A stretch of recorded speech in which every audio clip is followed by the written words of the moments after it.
हमारे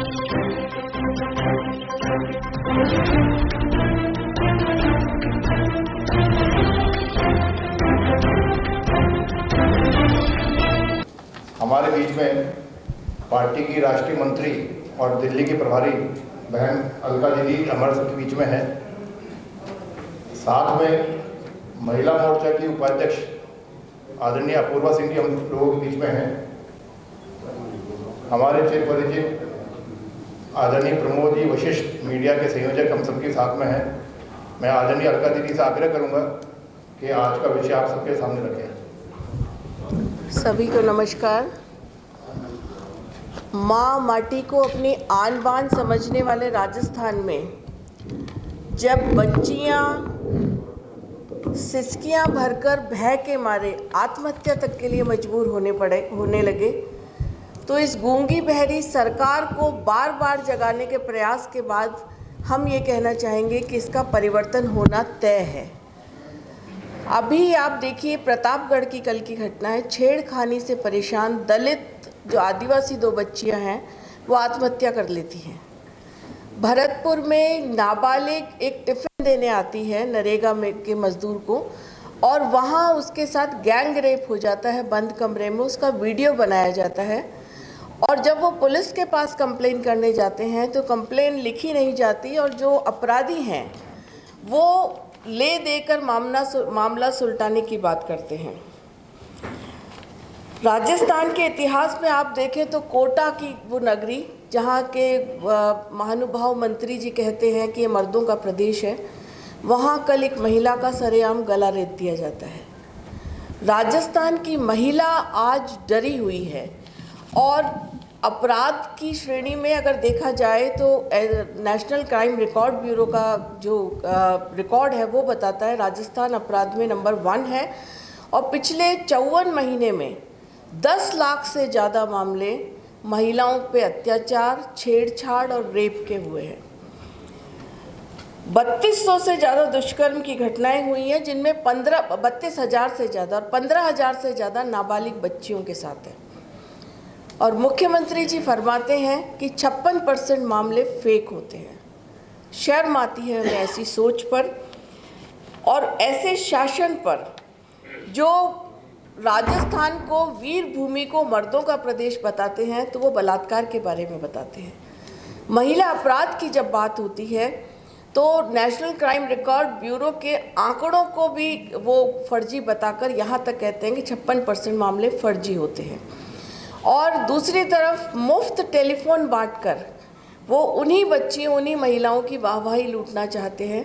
मैं पहले भी आप लोगों के समक्ष एक बार बता चुकी हूँ कि इनके एसडीएम ऑफिस से मुफ्त टेलीफोन प्राप्त करने वाली बच्चियों के, महिलाओं के डेटा लीक हो जाते हैं। सुरक्षा ये लोग दे नहीं पाते हैं और उनको और असुरक्षित करने का प्रयास करते हैं और नेशनल जो एक लॉ बना हुआ है उसके अंतर्गत इस तरह का अगर कोई डेटा लीक होता है तो उस पर आपराधिक कृत्य है और मुकदमा दर्ज होना चाहिए। मुफ्त टेलीफोन की बात करके ये भरवाने का प्रयास करते हैं महिलाओं को, लेकिन राजस्थान की महिलाएं इनकी नीति और नीयत को समझ चुकी है। टेलीफोन का भी देखा जाए तो 5,000 का टेलीफोन 25 से 30,000 में खरीद कर जनता को बरगलाने का प्रयास किया जा रहा है। वो टेलीफोन, एक घटना हुई जब वो टेलीफोन फट गया और उस महिला के 20,000 से ज़्यादा रुपए भी जल गए।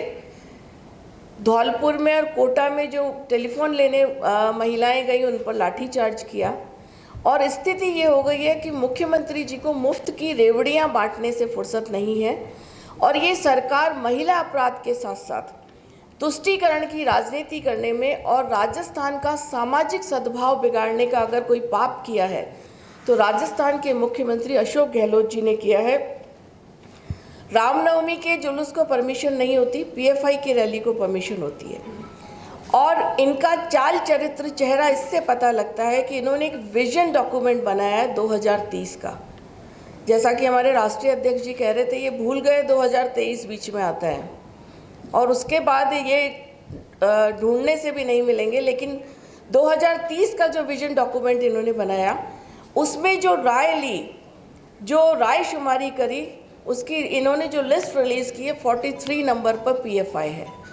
तो प्रतिबंधित संगठनों से इनकी साठगांठ ये शो करता है कि जब अपने विजन डॉक्यूमेंट में उनके विजन को ये इम्पोर्टेंस देते हैं तो इनका क्या विजन होगा, क्या नीति होगी, क्या नीयत होगी। अभी 2 दिन पहले की घटना है। आज राजस्थान का सामाजिक सद्भाव बिगाड़ने का काम और तुष्टीकरण की राजनीति कर वोट बैंक की राजनीति करने का काम राजस्थान की सरकार कर रही है।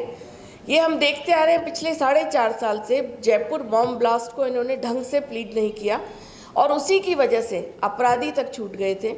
अभी 3-4 दिन पहले एक घटना हुई, एक विशेष समुदाय के व्यक्ति की गैर इरादतन हत्या होती है जयपुर में। उसको 50 लाख मुआवजा दिया जाता है, सरकारी नौकरी दी जाती है। किसी भी परिवार की हत्या होना, किसी भी परिवार के व्यक्ति का जाना निश्चित रूप से दुखदाई है, लेकिन 2 दिन बाद ही एक हिंदू युवक की भी हत्या हो जाती है। कोई सरकारी कारिंदा वहाँ नहीं पहुँचता, कुछ सहायता नहीं दी जाती और फिर दुकानों पर जाकर एक समुदाय विशेष द्वारा धमकाया जाता है। अभी आपने देखा लोग फिर जनता ने जिस तरह से यहाँ पर आंदोलन किया था बड़ी चौपड़ पर। तो ये सारी चीज़ें बताती है कि राजस्थान की सरकार जिसने मेवात को अपराधियों का हब बना दिया है, तुष्टीकरण की राजनीति करने वाली सरकार है, महिला अपराध को बढ़ावा देने वाली सरकार है। अपराध रोकना बहुत दूर की बात है। आज सबसे ज़्यादा हमारे प्रदेश की महिलाएं त्राहिमाम कर रही हैं और इनका सामाजिक भेदभाव करने वाला और वर्ग भेद बढ़ाने वाला जो चेहरा है वो इनके एक आदेश से और होता है। कोटा यूआईटी का एक आदेश आप देखिए जिसमें इमामों के लिए आवासीय योजना की घोषणा की जाती है और एक फॉर्म फिल करने के लिए कहा जाता है। यूआईटी लॉ के हिसाब से किसी व्यक्ति विशेष को, किसी वर्ग विशेष को, किसी जाति विशेष को इस तरह का आवंटन विधि निरुद्ध है, लेकिन फिर भी इस सरकार के द्वारा इस तरह का कृत्य करके ये दर्शाया जाता है कि सरकार किस तरह के काम कर रही है। तो आज राजस्थान की जो माताओं बहनों की स्थिति है, बहुत बार हम बता चुके हैं, आप चौथे स्तंभ ने बार बार इसको उठाया, जो प्रतापगढ़ में आदिवासी महिला के साथ निर्वस्त्र करके घुमाया गया, उसमें कार्रवाई के नाम पर 0। भट्टी कांड जो दिल्ली की नैना जो हुआ था कांड, उस तर्ज पर हुआ था, उसमें भी ना मुआवजा दिया गया सरकार की तरफ से, कार्रवाई के नाम पर बिग 0। करौली में घटना होती है, बच्ची के साथ रेप होती है, तेजाब डाला जाता है, कुएं में डाल दिया जाता है, कार्रवाई के नाम पर 0। और अगर कार्रवाई हो रही है तो उस जगह हो रही है जहां इन्हें वोट मिलने की कुछ आसार नजर आ रहे हैं, या ये समाज को जाति में और वर्गों में बांटकर वोट बैंक की राजनीति करना चाहती है। हम लोग इस तरह की राजनीति की निंदा करते हैं और हर उस पीड़ित के साथ भारतीय जनता पार्टी परिवार खड़ा हुआ है। हम उसको निश्चित रूप से न्याय दिलाएंगे। आज इसी बात के लिए हम लोग आप लोगों के बीच में उपस्थित हुए हैं और आपसे मैं ये आग्रह करती हूँ कि चौथा स्तंभ समाज को जागरूक करे कि राजस्थान की महिलाओं की, राजस्थान में सामाजिक विभेद की जो राजनीति चल रही है वो निश्चित रूप से समाप्त होनी चाहिए, क्योंकि राजस्थान वीर भूमि रहा है और वीर भूमि में इस तरह का कलंक लगाने का काम किया है तो गहलोत सरकार ने किया है। धन्यवाद। आप देखिए निश्चित रूप से मिलेंगे और भारतीय जनता पार्टी पहली ऐसी पार्टी है जिसने संगठन में 30% रिजर्वेशन दे रखा है टिकटों में। निश्चित रूप से इस बिल को पूर्ण भावना के साथ हमारी सरकार लेकर आई है और इसका नाम जो आप देखेंगे नारी शक्ति वंदन अधिनियम।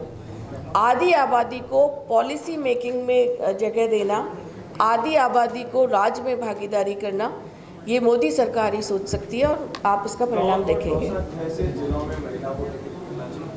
देखिए स्पेसिफिक किसी जिले की बात नहीं है, लेकिन महिलाओं का प्रतिनिधित्व बढ़ेगा। अलका जी, आप मुख्यमंत्री पे और राजस्थान की सरकार पे आरोप कर रहे हैं। आपने बहुत सारी बातें कही, लेकिन मुख्यमंत्री आज जीटो के सम्मेलन जो जयपुर के अंदर हो रहा है उसमें गए और मुख्यमंत्री ने कहा है कि 5 साल में जीडीपी 6 लाख करोड़ रुपए तक बढ़ी है और इस साल के अंत तक जीडीपी राजस्थान की बढ़ के 15 लाख करोड़ हो जाएगी। देखिए ये थोथे आंकड़े वो कहाँ से लाते हैं। पहले 10 में भी राजस्थान नहीं है। राजस्थान की स्थिति ये हो गई है कि अब जो सरकार आएगी उसके लिए बड़ी मुश्किल हो जाएगा बजटीय प्रावधान करना। कर्ज की जो सीमा होती है उस वहाँ तक ये कर्ज ले चुके हैं और अब प्राइवेट बैंकर्स से कर्ज ले रहे हैं। स्थिति ये है कि जो कोऑपरेटिव सेक्टर या ऑटोनॉमस सेक्टर्स हैं उनसे ऋण लेकर वो ये उन्हें मजबूर कर रहे हैं कि वो आगे ऋण लें। तो पूरी कहा जाए आर्थिक जो ताना बाना है राजस्थान का, ये पूरी तौर पर ध्वस्त कर चुकी है ये सरकार। और आने वाली सरकार के लिए निश्चित रूप से सबसे पहला काम इस चुनौती को स्वीकार करना होगा।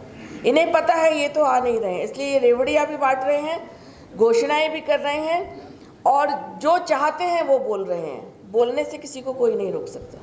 मैम भाई बीजेपी कहती है कि बीजेपी कहती कांग्रेस रेवड़ी बांट रही है। कल तो बड़ी घोषणाएं की है कांग्रेस की तरफ से सीएम ने। सुबह उन्होंने घोषणा की 3 नए जिलों में, शाम को उन्होंने कहा कि जातिगत सर्वेक्षण कराया जाएगा राजस्थान में। इनको बीजेपी किस नजरिए से देखती है दोनों? देखिए, उन्होंने बिना बजटी एलोकेशन, बिना कुछ सोच समझ के बहुत सारी चीज़ें की हैं। अगर आप उनका अभी तक का देखें, 4.5 कुर्सी खेलते रहे। पिछले 6 महीनों में जैसा कि वो कहते हैं कि आप मांगते मांगते थक जाओगे, मैं देते देते नहीं थकूंगा, क्योंकि उन्हें पता है उन्हें वापस आना नहीं है। तो इस तरह की रेवड़ियाँ बांटने का एक नया ट्रेडिशन जो उन्होंने राजस्थान में चालू किया है, वो राजस्थान के भविष्य के लिए और राजस्थान के युवाओं के लिए मुझे लगता है ठीक नहीं है। और जो आप जनगणना की बात कर रहे हैं, वो एक ऐसा इश्यू है जो केंद्र सरकार आपको पहले भी कह चुकी है और जब समय आएगा तब ये भी किया जाएगा। जिलों का तो अभी तो 2-3 दिन शायद आचार संहिता में बाकी है। वो और भी घोषणा कर सकते कि उन्हें पता है उन्हें कुछ करना नहीं है, बजटीय एलोकेशन वो कुछ करेंगे नहीं। घोषणा वीर वो बन चुके हैं, घोषणाएं वो किसी भी चीज़ की कर सकते हैं, लेकिन जब इम्प्लीमेंटेशन जब तक किसी चीज़ का नहीं हो तब तक उसकी कोई सैंक्टिटी नहीं रहती है। प्रधानमंत्री जी जो करते हैं उस काम को करने की गारंटी भी देते हैं और अभी तक जो कहा या जो नहीं कहा वो हर वर्ग के लिए, वंचित को वरीयता, सामाजिक सद्भाव, सबका साथ सबका विकास और देश का परचम विश्व में लहराने का काम किया है तो माननीय मोदी जी ने किया है। घोषणा करना और घोषणा को इम्प्लीमेंट करना 2 चीज़ें होती हैं। इम्प्लीमेंटेशन इनकी डिक्शनरी में नहीं है, घोषणा इनकी डिक्शनरी में है। बीजेपी की सरकार बनेगी तो जिले जो बन रहे हैं उनको क्या वापस रिव्यू करेगी? देखिए, ये सरकार आएगी, उसके बाद वो सरकार सक्षम नेतृत्व डिसाइड करेगा, उसके बारे में मैं आपसे कुछ नहीं कह सकती।